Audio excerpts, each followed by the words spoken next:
Statistika adalah sebuah cabang ilmu matematika yang berhubungan dengan cara pengamatan data, pengolahan data, penganalisaan data, dan penarikan kesimpulan berdasarkan data. Sementara itu, statistika merupakan ringkasan Statistika. Coba ulangi. Di sini statistika. Jadi kalau disingkat statistik pun masih benar. Cuman jangan statistis. Apa kau bilang tadi? Tadi apa salah dia sebutkan? Tadi bacanya statistika, sedangkan di sini statistik. Statis bukan statistika. Jangan statistiska. Entahlah kok mulai situ. Oke. Statistik merupakan ringkasan data baik berupa bilangan maupun non-bilangan yang biasanya disusun dalam tabel atau diagram. Cara mengukurnya untuk mendapatkan data seperti suhu badan, tinggi badan, curah hujan, dan data yang berhubungan dengan besaran. Cara yang digunakan adalah mengukur dengan bantuan alat tertentu. Cara mencacah. Untuk mendapatkan data seperti jumlah siswa, jumlah pegawai, jumlah pengangguran, dan data yang jumlahnya dalam bentuk bilangan, cara yang digunakan adalah mencacah atau menghitung. Populasi dan sampel. Populasi adalah seluruh objek yang menjadi sasaran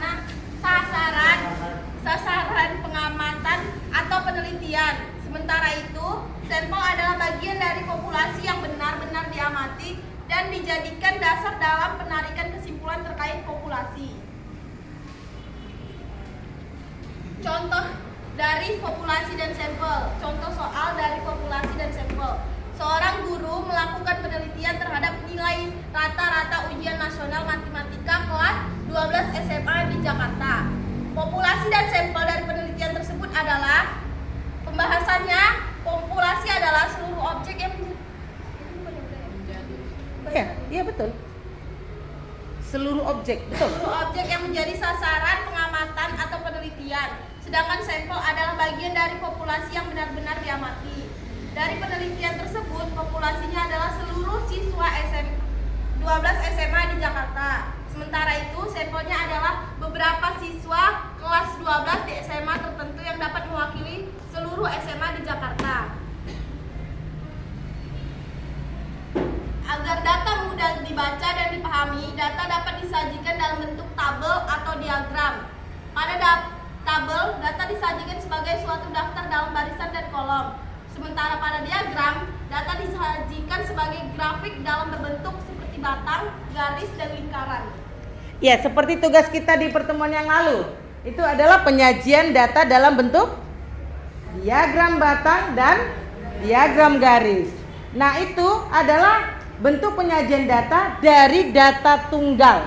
Artinya data belum dikelompokkan dalam kelas-kelas interval. Nah, jadi pembicaraan kita ini masih sekitar data tunggal. Paham ya? Oke, lanjut. 1. Tabel sebaran frekuensi data tunggal. Data tunggal adalah data yang belum tersusun menurut tingkatan atau pengelompokan tertentu.